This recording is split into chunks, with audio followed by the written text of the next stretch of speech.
Shalom. I'd like to give all praises to Yahweh, Ba'ashem Yahushai, Ba'ashem Kadash. Double honors to apostles and elders of Great Millstone for teaching us this truth and sincerity.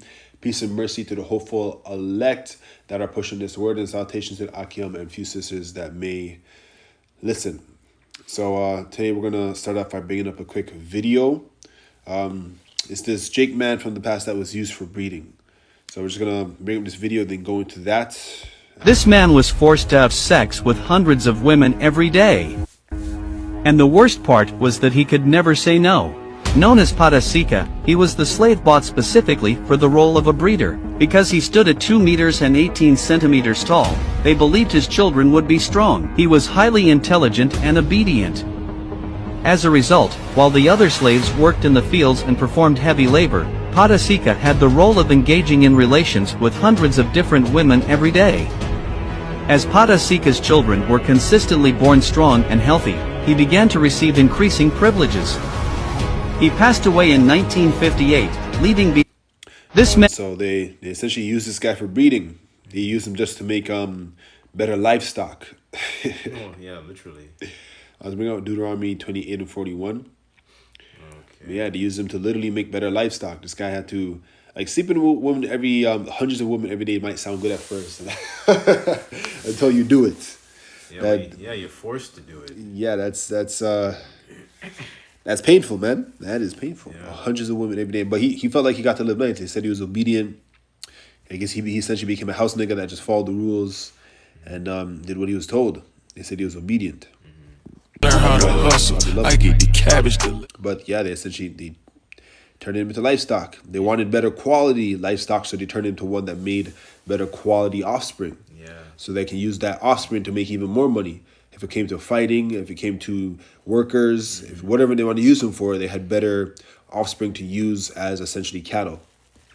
And to actually manage the farm, you need more hands on the farm and the plantations and so on and so forth. So this is an opportunity for them to actually make money and bring in more revenue essentially.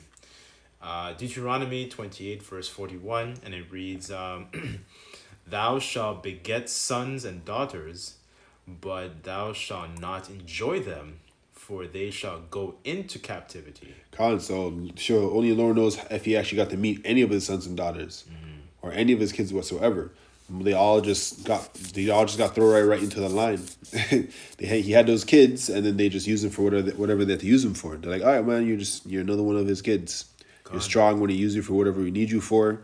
And maybe they even started using some of his kids for breeding down the line because they said a lot of his kids turned out strong as well, turned out with the same build. Right. They're trying to make just a whole army of these obedient big dudes that they can use for anything they want.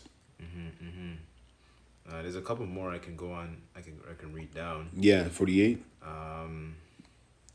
48, and it reads, "Therefore thou shalt serve thine enemies, which the Lord Yahweh shall send against thee, in hunger and in thirst and in nakedness and in want of all things. And he shall put a yoke of iron upon thy neck until he have destroyed thee." And we literally had yokes of iron around our necks. Yeah, and he just did too. Huh? Yeah, he did in that photo, Khan. And they used him until he couldn't be used anymore. He lived a long life, but yeah, they used him until he couldn't be used anymore. And they didn't care. Like, they just had him, and it said in your hunger, in your thirst, and your nakedness. They literally had him in a piece of cloth, because they looked at us as what, 3/4 of a human, was it? I think it's 3/5. 3/5. 3/5 of a human. They didn't care what we're wearing, how much, if we ate enough, if we were thirsty. They shot us in the face if we give them any attitude, man, or beat us to death. Yeah, especially if you were caught reading a book, or especially the Bible, then you were severely punished. A lot of Jake had to act dumb, even if they knew shit. They had to act stupid, right? Yeah, they had to find more creative ways to actually hide their whatever it is that they knew. Man, because our people were smart, like how they used the cornrows or braids as paths to give messages to other Jakes. Like, that's smart. Esau didn't think about that. They're like, these little niggas with their hairstyle. Well, whatever. We'll leave them with their hairstyle. Looks ugly, but whatever. Yeah, they don't give a shit about them. Yeah, scriptures describe us as the salt of the earth. Con. You know. And they end up copying that same style later on. Let's go to 65. 65, okay, Con. Verse 65, Deuteronomy 28, and it reads, "And among these nations thou shalt find no ease, neither shall the sole of thy foot have rest, but the Lord Yahweh shall give thee there a trembling heart, or a trembling mind, and and failing of eyes, and sorrow of mind." Con. So that was the state of our people in slavery. Even now, con. Man, and people still call work nowadays the plantation. You know, Akim always say that. Yeah. And then like, another day at the plantation, because that's all it is. You go in, clock in for 8 hours. It's a little bit better because you might not be under the sun. but you're still working on your feet all day. Your feet hurt. You can't stop because they're gonna be like, "Why are you stopping?" You're not in your 15-minute work break. Con, exactly, because that's all we are to these people. A good worker. I have a quick precept, if I may. Con. This is Baruch 3 and 8. Just to go into the fact that we're still in a captivity, whether it's with these jobs that we have, but as well as the captivity has it's still mental at the same time. Baruch chapter 3 verse 8 in the Apocrypha, and it reads, "Behold, we are yet this day in our captivity, where thou hast scattered us for a reproach and for a curse, and to be subject to payments according to all the iniquities of our fathers, which departed from the Lord our power." Right? Because we we made a covenant with the Most High Yahweh, our son Yahweh Shai, and we broke that covenant, right? We didn't hold up our end of the bargain. So what happens? We are suffering these afflictions because of the consequences of our ancestors and our forefathers, right? Colin, let's makes want to bring out Nehemiah. Yeah, it's a lock. Nehemiah 9. That one friend with the same name makes me want to say it the same way every time. 33? Yes, 9 and 33 is where we'll start. Okay, this is Nehemiah chapter 9 verse 33, and it reads, "Howbeit thou art just in all that is brought upon us, for thou hast done right, but we have done wickedly." It's just like what the Aki was just saying. Yeah. That we went off, so that's why we're in this state. Like Yahweh Bashem Shai did right by us, but we still didn't hearken. We had everything we needed, we still didn't hearken. Exactly. And I think a lot of it too is respect, which means to look back. And a lot of our people don't have respect because, we don't look back at the things the Lord has done. Even they're always looking forward, like, he hasn't done this, he hasn't done that. They're saying some next shit, like, it's like, he's done. Yeah, he does so much more. Our people are very in a state of questioning the Most High. Rather than actually understanding why we're in this position and what did I do wrong, right? Because the scriptures teach you about, taking accountability, right?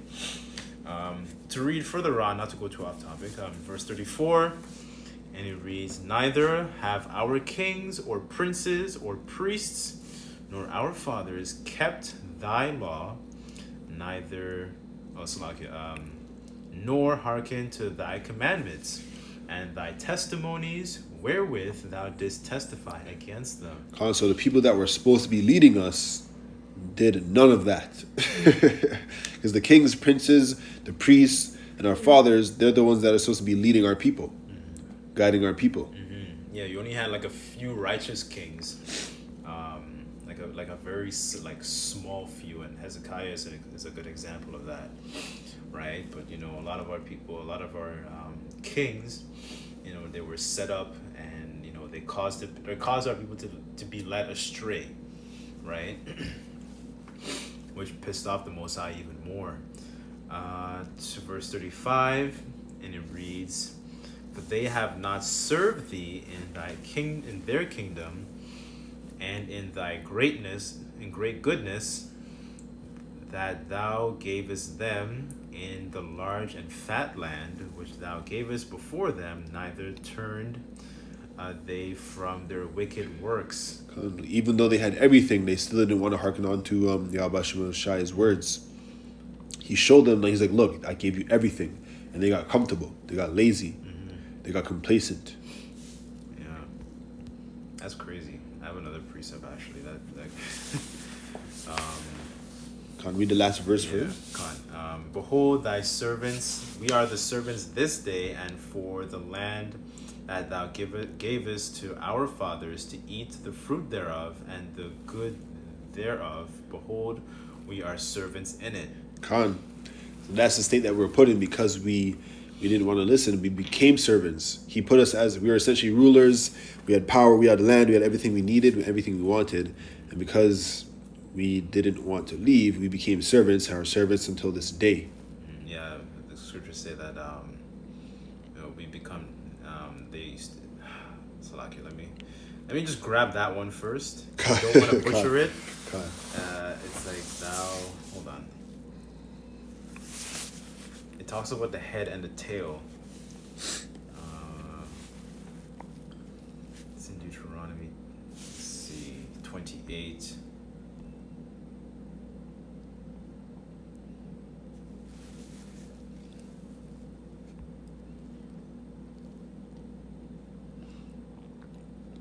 Okay, Deuteronomy 28 verse 44, that he shall lend to thee, and thou shalt not lend to him. He shall be the head, and thou shalt be the tail. So we become the tail in these situations, right? Going from that high estate, and to a very, very low estate is where we are at now. Become essentially like a laughing stock, where we're not respected, especially the so-called Negroes in America. They're seen as a complete laughing stock, right? They're not taken seriously, right? A lot of our people who dress a certain way, our women behave in a certain way as well. So because if you really think about it, the other nations, their women don't act like our women. They're not completely out of order, right? They're very more in line and more conservative than our women. They have more culture. A really quick precept is Isaiah 57:21. There is no peace, said Yahweh, said my power, to the wicked. Straight cut. Yeah. Straight cut. There's no peace with them because when they're in rulership, everyone is unhappy because they just keep pushing more and more wickedness. Do you have another one you're going to bring out? Yeah, but the spirit changed, so it's all good. It's all good. Another quick one is Proverbs 12:10. A righteous man regardeth the life of his beasts, but the tender mercies of the wicked are cruel. So the wicked doesn't even regard for their beasts. Hey, not in that sense at least. They want to make love to their beasts. Oh, Khan, that's so true. They want to make love to the beasts. They don't actually regard their beasts. That's okay. I have a precept to that actually. That is very, very true, because what they want to do is to actually combine different species of animals and fuse them together like tigers and lions, and it's a very perverse. It's a perverse sacrifice, essentially. It's like the sacrifice of Cain that is pushed on the vibration on this earth. They want to be like the Creator. Khan. They're always trying to create life in some new way. Yeah, Khan, rather than the way the Mosiah is actually instructed, right?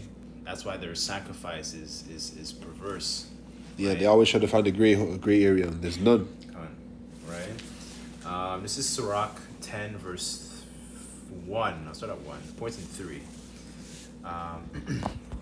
A wise judge will instruct his people, and the government of a prudent man is well ordered. As the judge of the people is himself, so are his officers. So that is the manner of the way a wise judge actually conducts, the subjects under him, right? So you have, through the ministry, we have, the Most High Yahweh, through his son Yahweh Shai, and we have our apostles and elders, and those are likened unto that rank and file and order. And Yahweh Rataza, we all make it, right? We're all saved. And what manner of the ruler of the city is, such are all they that dwell therein. Verse 3, an unwise king destroyeth his people, but through the prudence of them which are in authority, the city is inhabited. Right? So this is the vibration that we're under. We're under a vibration of an unwise king, and a mad king, a mad scientist essentially, because he's not, operating with the fear of the Lord and applying these laws, statutes, and commandments, right? Because they're just doing whatever wickedness their mind pushes. Khan, Just right. always abominations. They have no order. Khan, it's always about if they put profit over people, right? Is the scriptures tell you how to deal with even the treatment of slaves too, even your own kins, right? So that's all I've got actually. Yeah, Khan. The last thing I'll add is that elders are very important because, for example, you see they show this in a lot of movies. Like Gadites always have their elders leading the way. The elders will no more have more experience and will be leading the way. Will be advising the whole tribe, which goes back to the Israelites. But Edomites don't do that. They do whatever their heart wants to do. Well, their evil mind, I should say, wants to do, they're that perverse spirit. Khan. Yeah. Kind of will end it there. Yeah. I'd like to give all praises to Yahweh, Ba'ashem Yahushai, Ba'ashem Kakadash. Double honors to the apostles and elders of Great Millstone for teaching us the truth in sincerity. Peace and mercy to hopeful elect and few sisters that may be listening. Shalom.